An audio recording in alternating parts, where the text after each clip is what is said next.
It's recording. Let's give it. Wait till it hits 10 seconds on. It's not live, all right? Does that mean we get sued now? Is that right? No. Here we go. All right. So 5, 4, 3, 2, 1. Welcome to a Comic Crusaders special.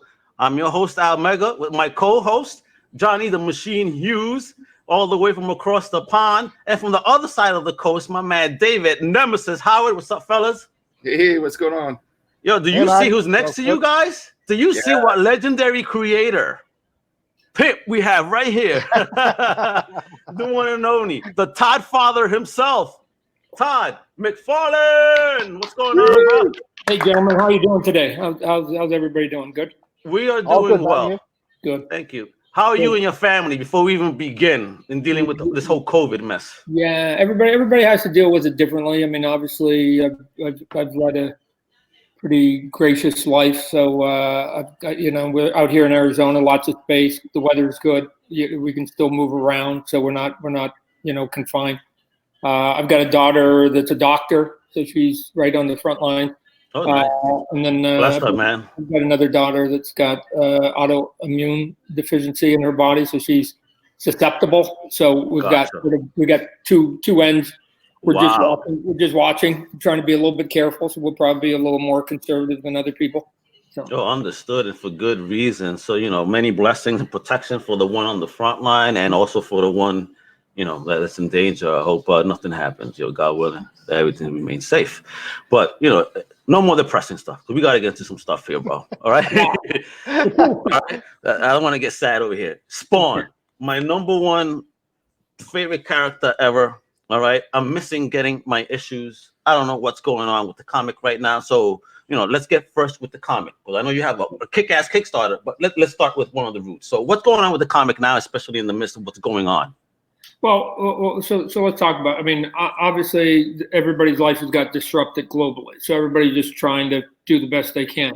And so, before I sort of answer that question, I'd like to tip my hat to you three gentlemen. Thank you.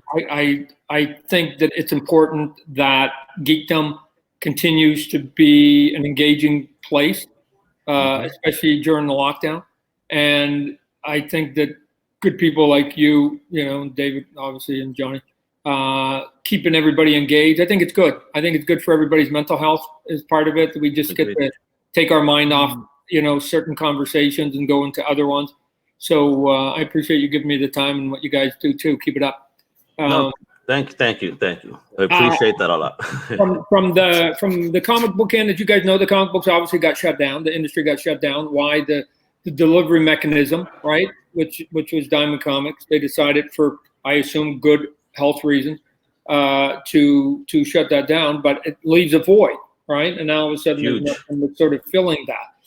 You combine that with Hollywood's not making new product. There's no new movies to go to, no new TVs going. I mean, and so a lot of stuff that we like to geek out on isn't being produced, right? Which is frustrating. And so they've got to.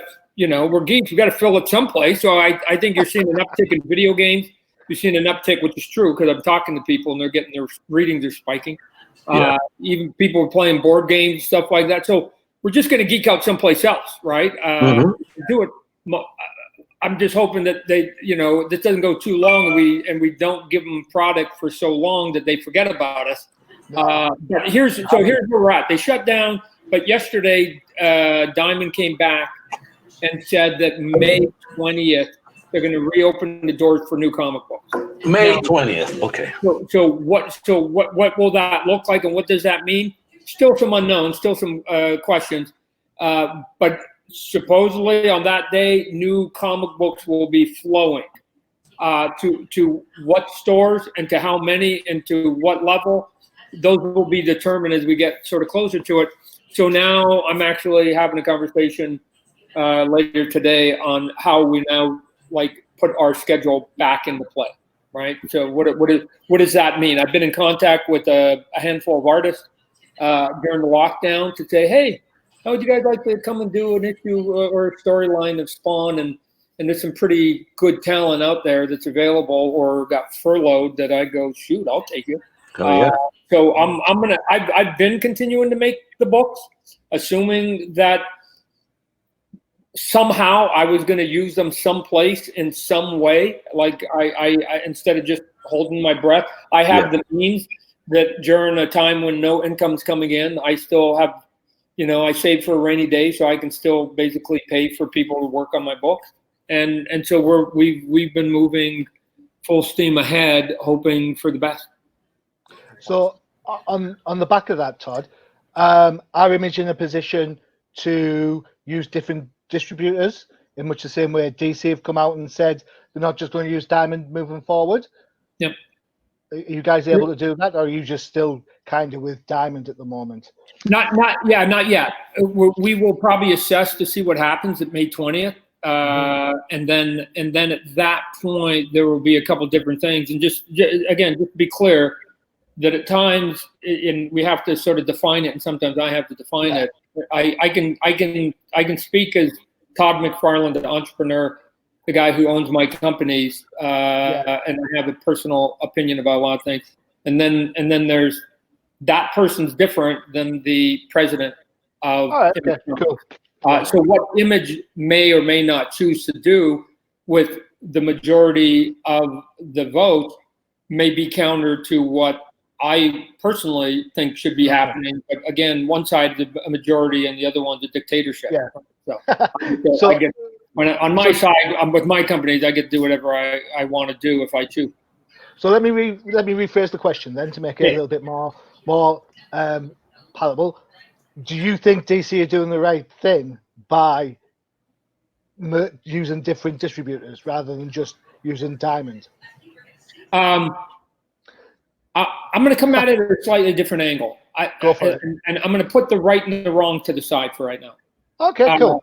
I think that DC is owned by Time Warner, and Time Warner just got bought by AT&T, and these are billion-dollar companies. Yeah. And what billion-dollar companies will do, and they should do, because they're in the business of protecting their billions of dollars, is that somebody's probably having a conversation. If they're not, I would.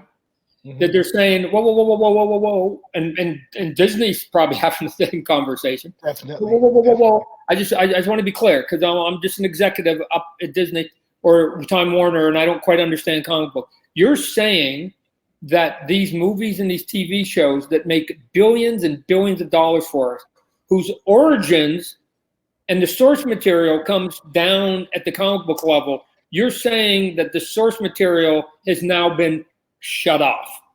And then the question and the answer is yes. And then the question is why? And the answer is, well, because one guy decided he didn't want to have his warehouse open. And so as a billion-dollar company, I would be asking, so I just want to be clear that I'm at the mercy of one individual, right? As a billion-dollar company. We can't have this. We can't have it. So what you do is what I think would be prudent, and I think that they're probably all trying to do it, is you have your, let's try and protect what's there. Let's try and protect the status quo. Let's try and protect the lifeblood as much as we can in a balanced way to the comic book stores, while at the same time creating a task force to say, is there other plans that we can at least have theoretically in place if we ever have to implement this, because we can't put ourselves at the mercy of the decision of one human being shutting this down again, right? I wouldn't want that. So they just are making corporate decisions, trying to protect the momentum and their investments and their characters and all those other things. Now the question of whether it's right or wrong depends on who you're talking to. I'll give you my opinion. My opinion is that I think that there's 4 components that we have to balance, and they're all equally important.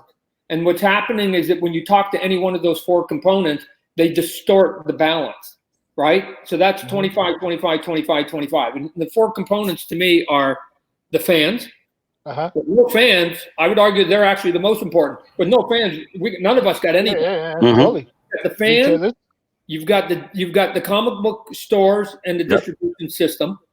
You've got the creators, because if we're not doing comic books and we're not being engaging, the creators will basically go to other things, video games, TVs, movies, and then we're going to get a slowdown in quality of what's in the comic books.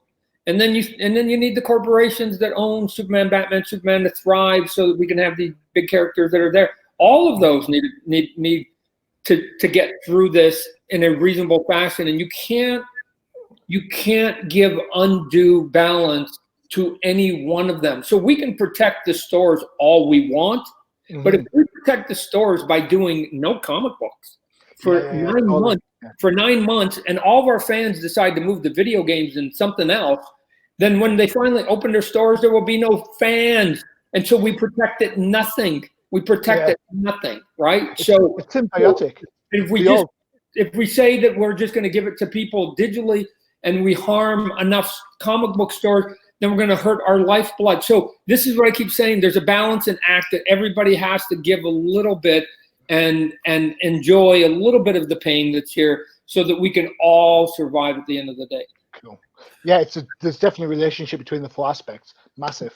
And people we get so focused on our own little perspective, our own little lens, that we fail sometimes to see the bigger picture. That's just being human, right? We all, self-preservation is very strong in each one of us.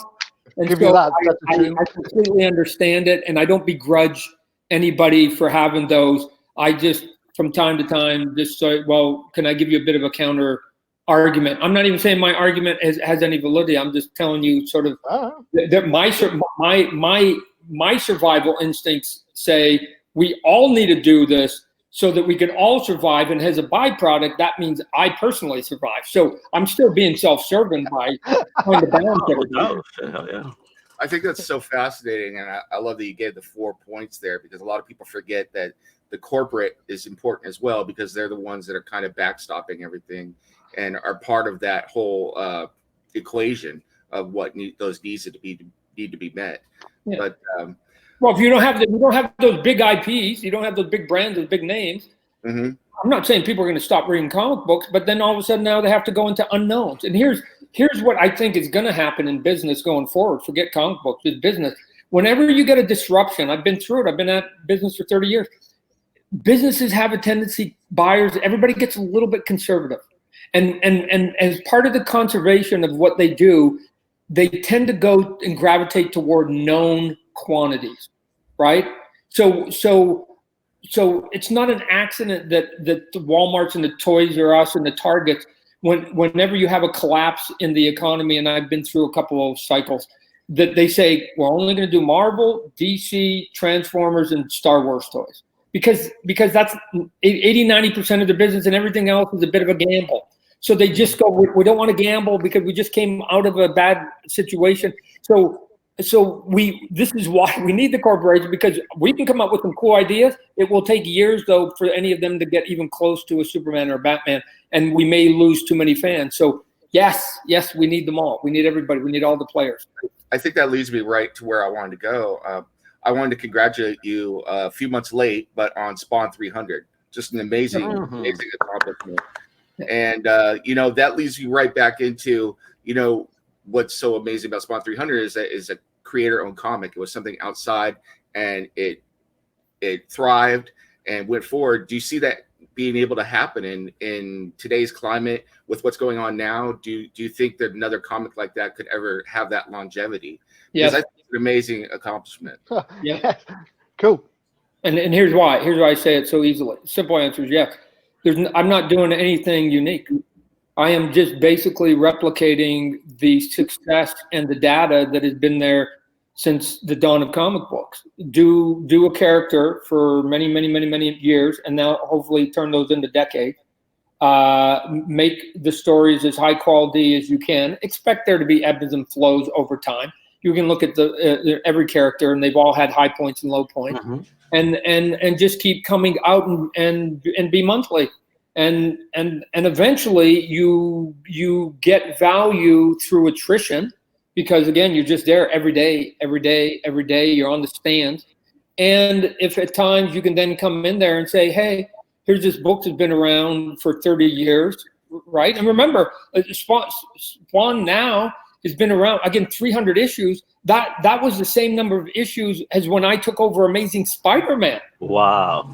When I started collecting Amazing Spider-Man as a kid, It was, I remember clearly, my first issue was 167. And Wow. I thought Spider-Man had been around forever. And so at 300, I go, wow, I'm now almost twice what that issue of Spider-Man was when I bought when I was 16. And I thought it'd been around forever. So all of a sudden, 2-3 decades of being around, they just sort of lump Spawn now in with all the mainstream, if you will. Spawn's, mainstream now because you just always, what are you going to do, right? And then you do something like an anniversary, and then you put quality people on it.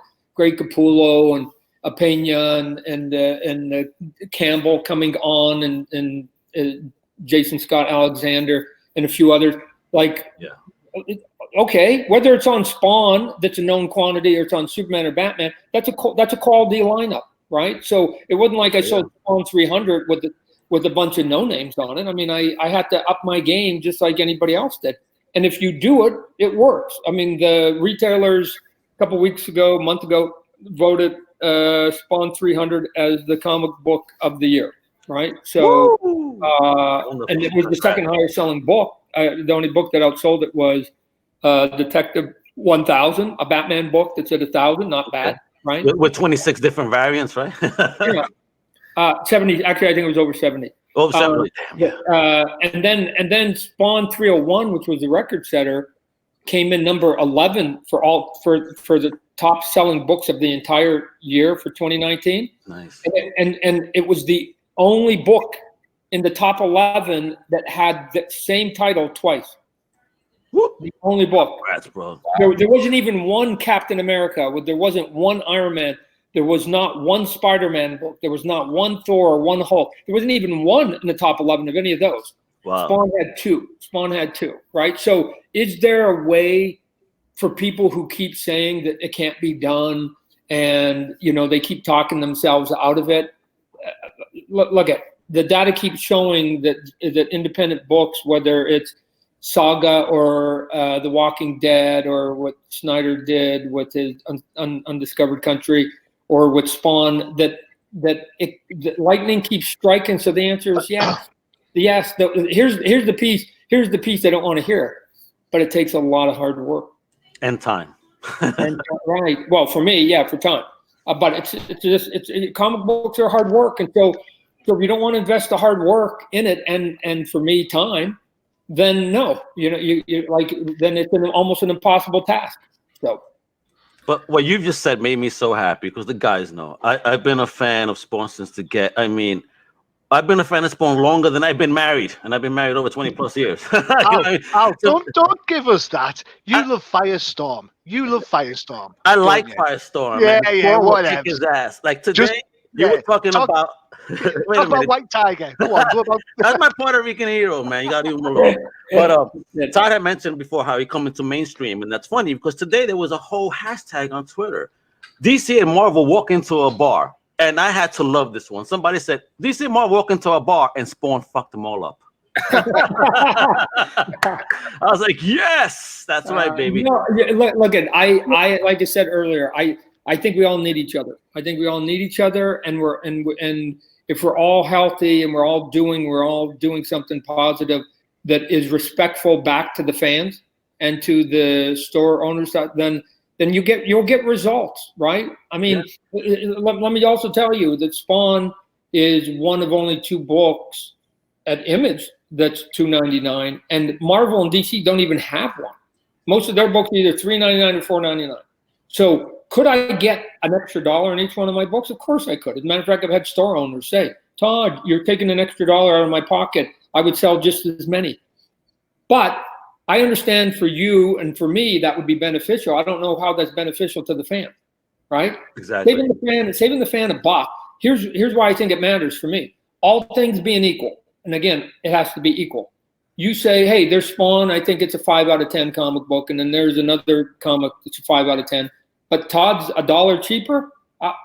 If you're going to buy one of the two, I got a way better chance because it's $1 cheaper, and so that by its end result will keep the sales up, because again, people will go, all right, I'll give it a whirl. It's $1 cheaper. I could do worse, right? Or I could buy that other book that I don't care about and it's at $4.99. So price matters besides quality. price. I mean, it's basically how I've survived in the toy business, right? I wasn't doing the big brand toys. I couldn't even get my hands on them. What I was doing was a good quality product at a fair to reasonable price, and people responded with that. I gave them a ton of plastic, right? Yep. So cool, here we go. And so if you give people quality at a good price, I don't care what you're selling, you will succeed to a certain level. And if you do it really right, and you can get a brand name on it or something, then you're gonna crush it. See, you mentioned those toys, but I'm sorry. Go ahead, Dave. No, I was just gonna say it's fascinating to me too. What you're talking about is exposure and everything, because I came to Spawn in a little bit of different route. I was first familiar with it with the HBO cartoon. So I was traveling on business all the time and was in a hotel room somewhere in the middle of Texas, flipped on HBO, and there was Spawn. And I was like, what's this? And that's how I got into it. So I just think it's fascinating how, that stick attedness that you were talking about, and then having your product get out there, it really rings true. And as far as David, I've said before that what I wanted to do was I wanted the Spawn comic book to sort of be the foundation, and then I wanted to build sort of these little pillars, and the pillars are going to be TV, movies, video games, and toys, right? And those are the four. And if you have a strong foundation and strong pillars, you can build skyscrapers, right? Just go to New York and look up, right? So if you've got a good base, you can elevate pretty high. So for me, here's always my theory. Number one, moms always and dads always say, don't put your eggs in one basket. So I took that to heart, especially in the early 90s when the comic book market collapsed a little bit. I mean, you guys are old enough to know, right? Just sort of the entrance of Image, and maybe we even had something to do to accelerate that. So it's not by accident I started my toy company and some of my other companies thereafter. My attitude is I don't really care how you get into the Spawn world and or the McFarlane world, right?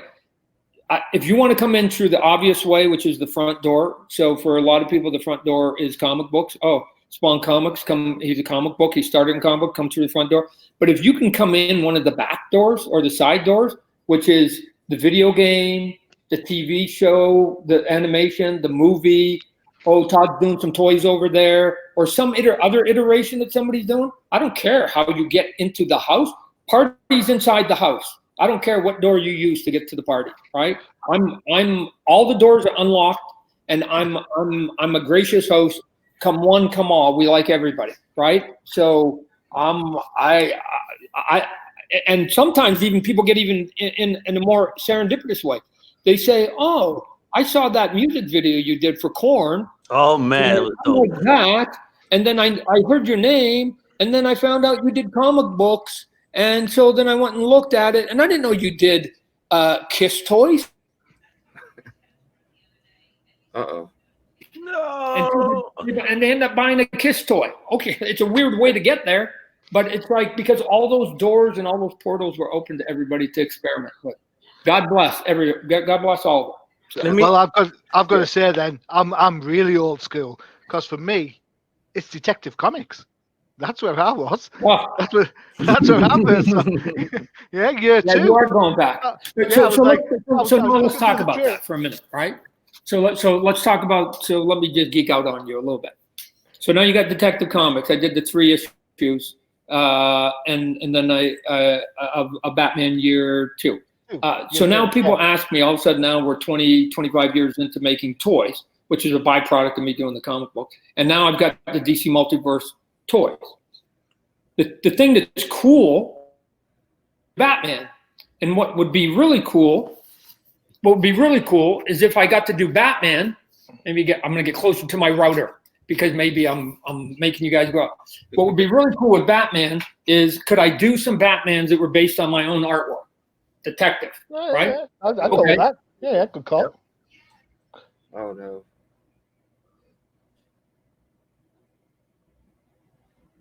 I can't hear anybody. We momentarily lost them, but we should be able just to get them back via the link. Apologies. There he goes. There we go. There we are. There you go. Tell me what gun in my head, Todd. What Batman would you do? Probably the 2 or 3 images I would use out of Detective Batman Year 2. He has a giant cape. I'm a big cape guy. I can't do that figure at Walmart and Target. I can't do it. They won't allow me. Yeah. So now take a look at like this is where the .coms come in and/or crowdfunding. We just did this Kickstarter that's sort of blowing up. Now in my mind, I go, wow, I can actually now do that Batman. I thought I would never be able to do it. There's actually outlets now that I could do it. So now I got to go back to Warner Brothers and go, hey, if I got an idea for you, I can now do this image, this toy that I thought I would never be able to do. And so there's just, to me, I'm just always sort of curious of looking at different ways to just at least expose ideas and then see whether they succeed. I did the Spawn Kickstarter just because I'd never done a crowdfunding, not because I need to, not because I need the money, not because any of that, just because I didn't have any data on how crowdfunding works and whether there's a value to it for my company and my model, the way that we do business. Yeah. So it looks like the answer is yes. And so now I go, how do I apply this model now to cool ideas so that I can sell Big Bad Johnny the Machine some cool detective, Batman that he can go, man, I remember that, the cool kid. And for everybody else who isn't as old as Johnny, then they're gonna go, wow, I never read that, Todd, but that's still a cool fucking toy, right? Good enough. Yep. Do you ship to the UK? That's all I need to know. All right, I think the Kickstarter board thing is a little successful. That is just an amazing accomplishment, and the Batman, you could sign me up for that one as well. So I'm gonna be signed up for all of them. All right, because Todd, I kicked into this bad boy too. I needed that 3-pack in my life because again, I'm a big fan. Now, one of my questions here is, again, you said okay, you never experimented with Kickstarter. Is that the real reason why you kind of avoided not producing the toys via the McFarlane toy line? Because you just wanted to try this as an experiment on Kickstarter? Yeah, well, we'd been talking about it for about a year. And then I just said we're never going to know how this works. Instead of talking about it in theory, why don't we just actually implement something and then we'll have some real data. So that was part of it. We were going to do it. I mean, again, I showed it at Toy Fair, and then when the virus came, then all of a sudden it sort of people lost their enthusiasm a little bit. I remember having conversations within my company, and they were like, oh, maybe we should just wait until after the virus. Mm-hmm. My reaction to that, and I get 51% of the vote since I own the company. Sometimes it's good to be king. Sometimes I'm a democracy and sometimes I'm a dictatorship. That I thought that the answer was no, let's do it now for a couple of reasons. Number one, Spawn had just won comic book of the year. There's still a little bit of buzz about the movie. We were just coming off Toy Fair. And Spawn had just appeared in Mortal Kombat 11 and just dropped in the video game. Oh, yeah. And people, and more importantly, people were still, and comic book shops had got shut down, so people were still in a good mood. And I didn't feel would be prudent to wait an unknown amount of time that none of us know. Could be 8, 10, 12 months, who knows? Yeah. And by that point, everybody may be depressed. And I don't think that's probably the best time to try and get people to get excited about your product when they're all depressed. Mm-hmm. So right now we're still delusional, maybe. We still have hope on our side, and we're going to get through this, and everything's going to be perfect. And I just go, no, let's go now. Let's go now. Let's engage them while Hollywood is disengaging, while the theaters are disengaging, while people are disengaging, while the comic books are getting done disengaging. Now's the time to engage, not disengage. Mm-hmm. So they're giving me an opening, and people obviously are saying, hey, I still want to geek out. I still want to geek out. And let me tell you, what a hell of an opening, because within 13 minutes, you achieved the goal. Yeah. Within 24 hours, you hit the 1M mark. Yeah. And I think people really recognize the value and the incredible detail and sculpt that you on all of your toys. I mean, right behind me here, this is one of yours from way back. Football. Okay. One of the reasons I think, there you go. Oh shoot, you're going way old. You remember this? You're going way old school now. That was me teaching Mattel how to do 4-color printing on a Hot Wheel, right? They didn't look great. That's why I got it. Point, they had never done it, and they go, Todd, we can't do this. And I went, sure you can. I'll show you how it works, right? So it's called 4-color printing. What are you talking about? It's been around for 100 years. So And so, anyways, part of the success of the Kickstarter is that there was the 25-year legacy leading up to it, right? So it wasn't just like, hey, I'm just going to come up with a crazy idea and do it. It was, hey, this guy has been doing it. He's been out there. He's been nonstop on the toy end and the toy front. Also, the company name and reputation, McFarlane Toys, holds some street cred.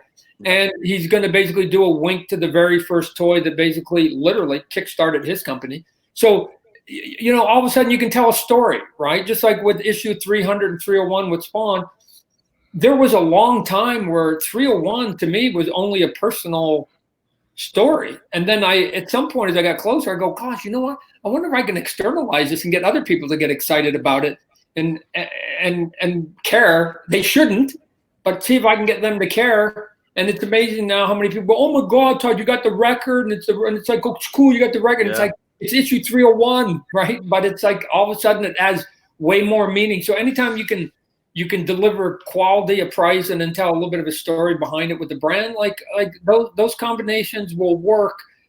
And if you've been doing it for 20, 30 years, then you get some surprising results like we're getting on our first Kickstarter. Let me tell you, I got that whole run of the first series of toys. I think it's so amazing for you, and it speaks so highly of you that you not only say, I mean, your success is work through hard work, but you say that to someone else out there who they're on issue 8 of their indie book, look, you could do what I did, which I think is an amazing thing to say, especially coming from, if you excuse me saying so, a luminary in the business. So well, look at it. If you don't think it's me, then look at Robert Kirkman. And if you don't think it's Robert Kirkman, then look at Brian K. Vaughan.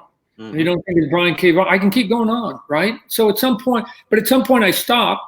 Because I go, if you've made an excuse 4 times in a row, you're not the person that's going to do this. This is a battle. This is a steep hill. And if you're going to make excuses about the steep hill before you even took step 1, you're not the personality. You're not the personality. You have to be a certain kind of person.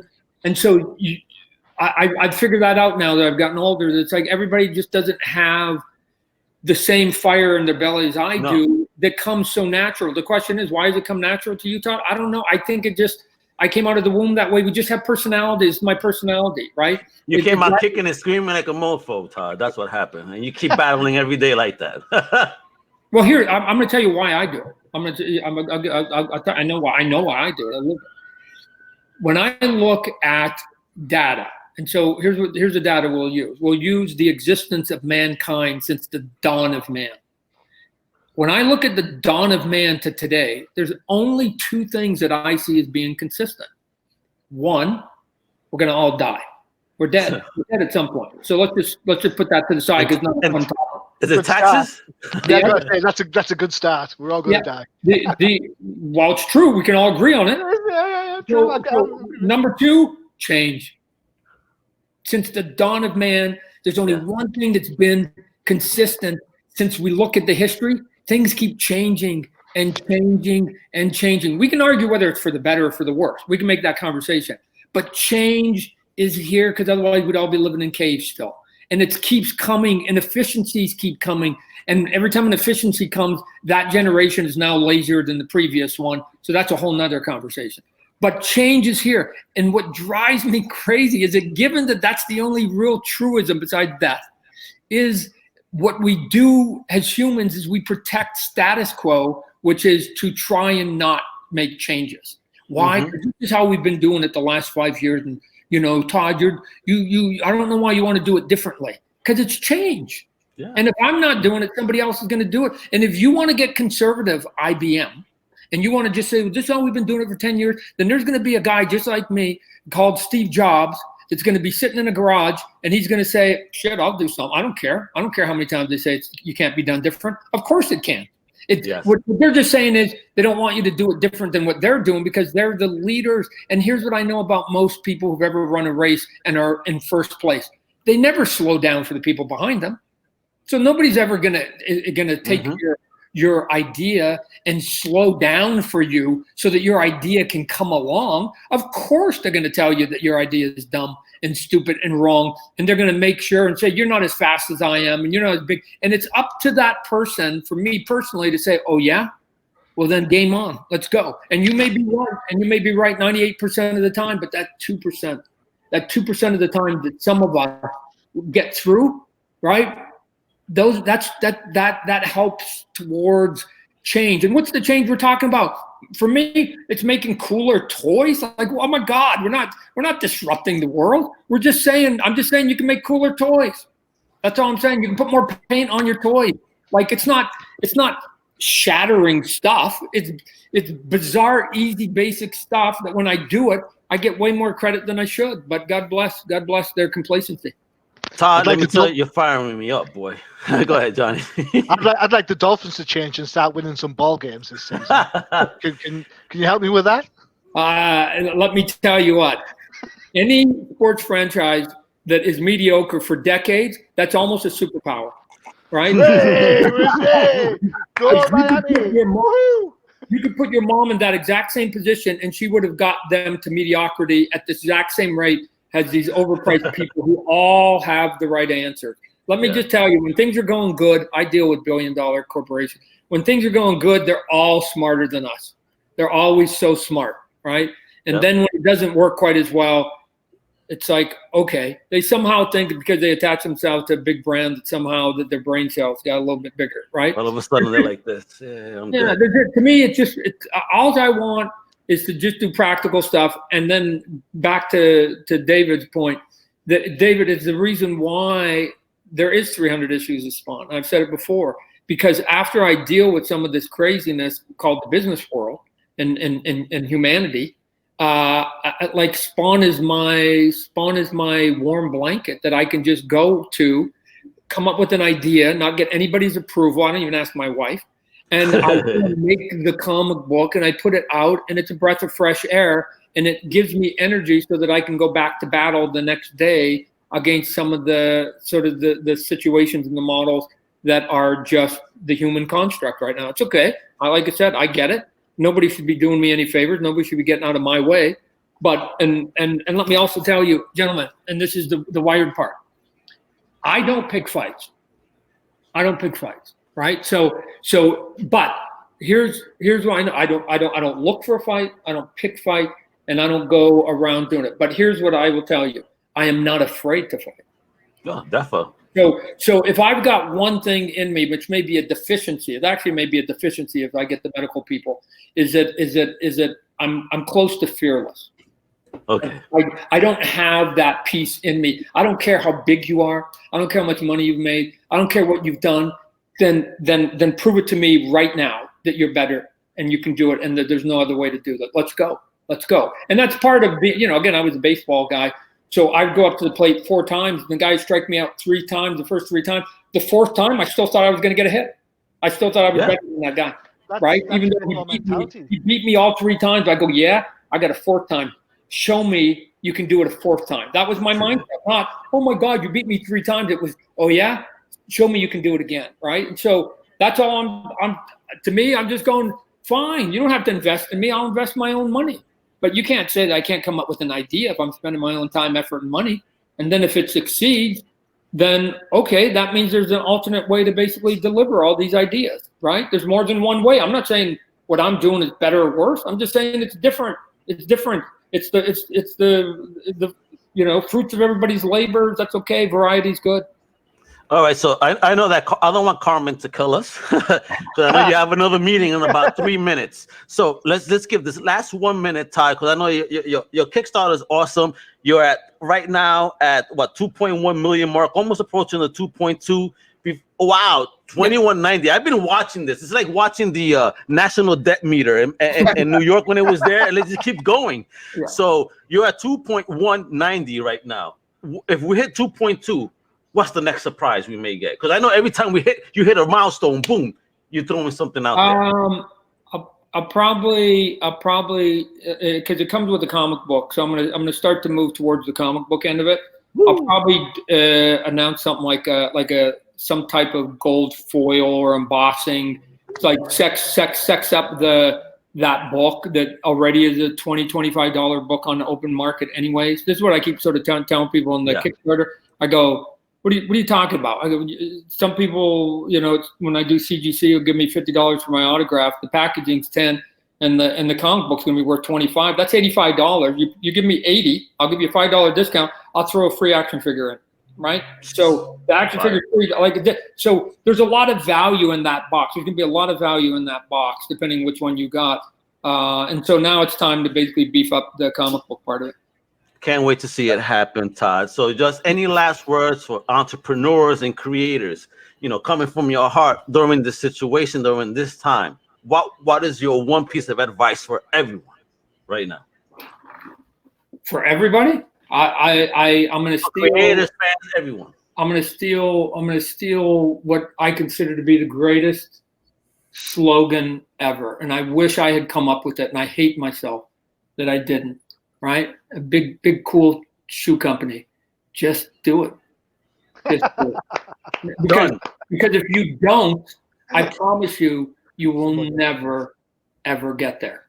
So people talk themselves out of doing it. And so I'll end it on two levels. I'm gonna be your dad, and I'm gonna say, do it. You will never know whether you can be successful if you never make the attempt. It's a 0 success rate if you never make the attempt. Yep. So, and I'm an idiot, and I got to where I got to. Surely you guys could be as stupid as me and at least make an effort. And then I'm going to give you the other side of it, and I'm going to be Todd the businessman. And Todd the businessman has a different opinion, and that opinion goes like this: I hope you don't do it, because I'm never going to have to compete with you, and I'm never going to have to raise my bar, and I'm never going to have to run faster. So do me the favor and make this an easy race. Make this an easy race. Talk yourself out of it. Don't do it. And let me be mediocre and successful instead of making me having to compete against skilled people. All this means is that we will have a Comic Crusaders appearance in a Spawn backdrop somewhere, because I'm going to fight for that. Awesome. Well, Todd, thank you so much, brother, for having you on, bro. Your energy, your enthusiasm, bro. God bless. Keep going, man. Thank you for everything you're doing. Thank you for this awesome Kickstarter. I can't wait to get my figures towards the end of the year. I mean, they look fantastic. A big thank you to your daughter that's out on the field. Yeah, sure. No, and again, like I said, let me end it by thanking you guys. Like I said, we're all in this together. Not only what's happening in the world, but just as geekdom, we're in this together, right? We're only as good as each other, right? Nobody. Look at, as much as maybe people say nice things and think they get something out of me, I get something out of them. I got an entire career that I get to basically keep doing goofy stuff, right? There's not one moment where I don't forget that without the fans, without people like you encouraging product, and without the stores selling it, and without the creators creating it, then I'm just a guy just basically self-indulging. So we all need each other. We all need each other in this, and so none of us is any more special. And if and ideally, we're both getting something equal in return. Perfect. And there you go, folks, man. This is the Todd father himself, Todd McFarlane. I'm Omega with Johnny and Nemesis. Todd, thank you again. This has been an awesome conversation. I can't wait to see where, with the 8 days to go, where we could check out that awesome Kickstarter, and see where it ends right now. 15,000 backers, 8 days to go. Yeah. I think we're only like 100, 150 backers away from the record too. Oh, really? Come on. We already own the dollar amount, but they gave us an exact number. It's like 15,600 and something, and I think we're going to own that record too. So we will. The Spawn Nation is going to own this. But come on, bro. I picked this up in San Diego. There you go. Come on, there man. You go. All right. Thanks, Todd. Again, go handle your business. Thank you so much for joining us. All right. Be good. Have a great day. All right. Bye. Bye. Right. Crusaders, that was an awesome little chat with the Todd father. What y'all thought? Yeah, good. All good. Yeah, it was really good. It was Yeah, man. It was actually a fun chat. I thank everybody for tuning in and listening and checking out what the Todd father is doing. There was a lot of inspirational words. He's definitely got me fired up. So every other comic book website, watch out. Yeah. We coming, baby. I don't think you need to be more fired up, Al. No, he added more fire. Now I'm like on that firestorm level now. I'm going nuclear, kiddo. All right. So, hey, fam, thank you everyone for watching today. And again, if any questions or concerns, Todd is pretty responsive. What I've seen, he's such a cool dude. Obviously, send any questions or to our way. Feel free to email us at comiccrusaders@gmail.com. If you have any questions, if you want to see any specific topics talking about for this one, because this is the first real deal Comic Crusaders special, and we started it off with a real legend. And with my right hand man and my left hand man, and now I need to get my right foot and my left foot. So where they at? So we could be like Voltron, this mofo. He's like, no. Okay. So hold on, I'm just thinking, right hand man, left hand man. Neither of us would take me to the toilet, dude. Oh shit! Wait, really? That's all on you, man. So guys, there you go, folks. I will never go to a convention with these two and stand in the stall, right? All right, guys. Again, thank you for hanging out with us today. You guys rock, and I'm ending that broadcast now. Later, guys. Adios. See you.